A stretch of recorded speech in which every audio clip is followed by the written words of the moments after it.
Welcome back to Supercar Garage. Today in the shop we're going to show you some cool stuff. We've actually got a Senna that's come in to get a battery upgrade with our emulator that allows you to replace the McLaren battery altogether. That's pretty cool. We've also got an engine that we've just dropped out of the car, and take a look at the things we found on this engine. It's worth the watch. And at the end of our video today, Casey's going to go over another time what happens to a driveline dampener. He's going to show you some damage. Come along for the trip. Let's see what we see.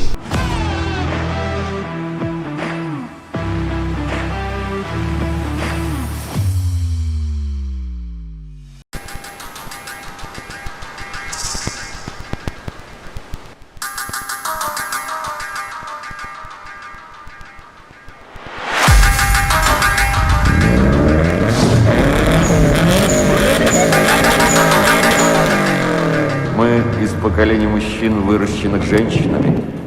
Поможет ли другая женщина в решении наших проблем?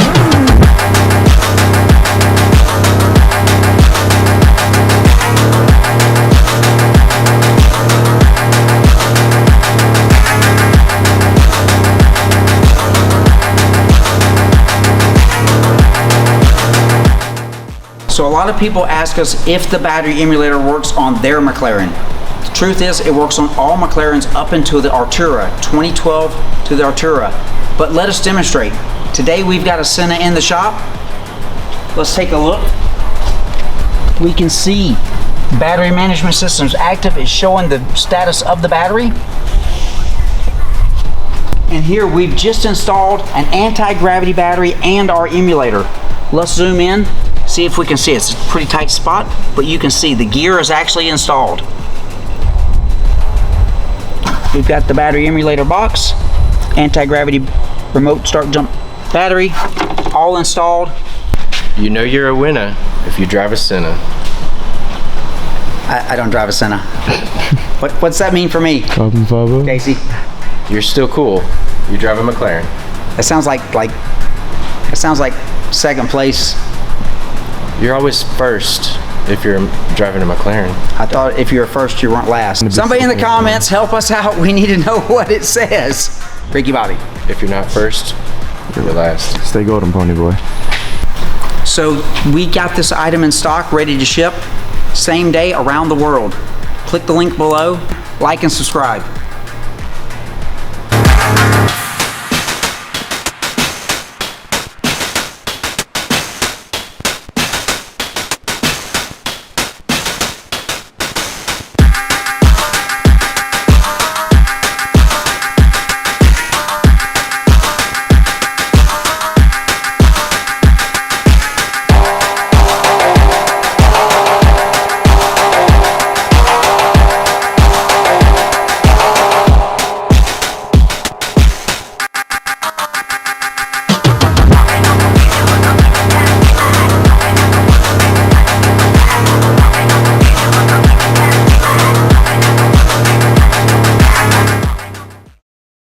So we're back in the shop today, and this car just rolled in. It had a complaint of some really loud noises, some cam phaser codes, so we made the decision to go ahead and drop the engine.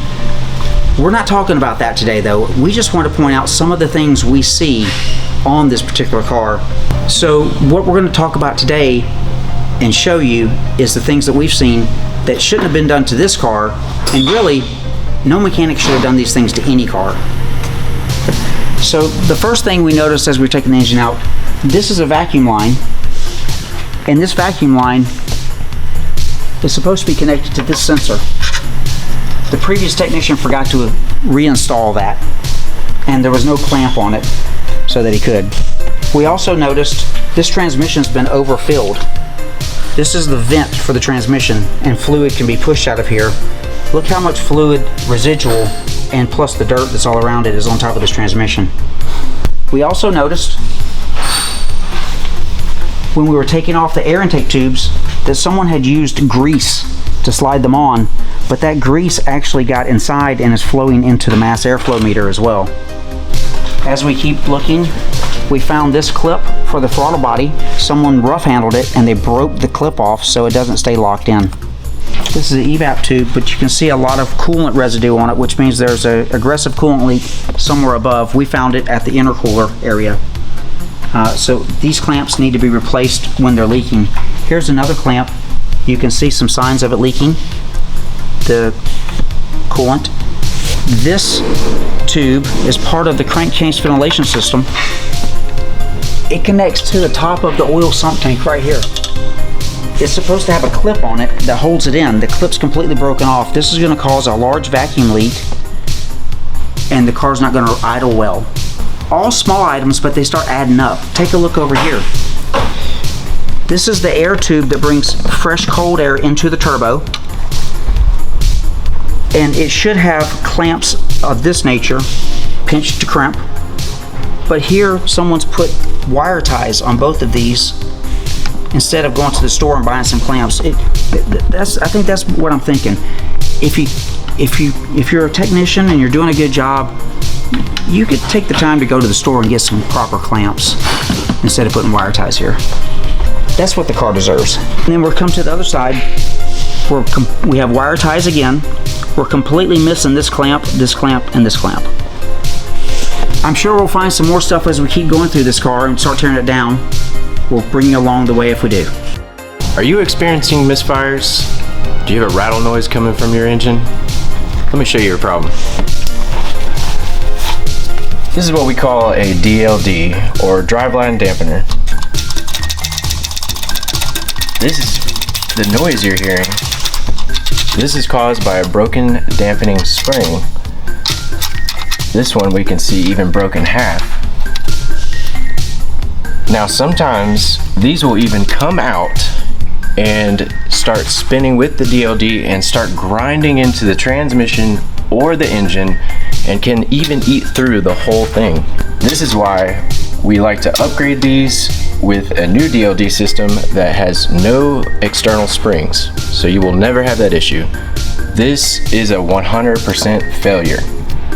Replace your DLD, people. That broken DLD spring has caused so much vibration that we even see the transmission started leaking. It has leaked all inside and even out the vent.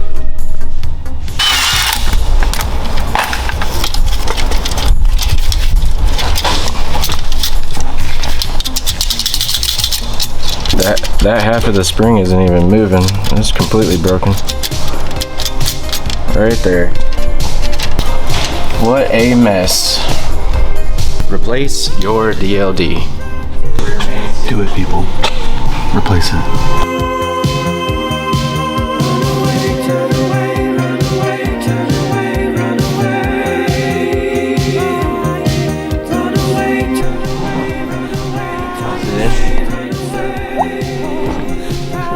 What? Carbon fiber. Carbon fiber. Carbon fiber. Kevin? I wanted to say something other than carbon fiber, but the whole damn car's carbon fiber. I got nothing.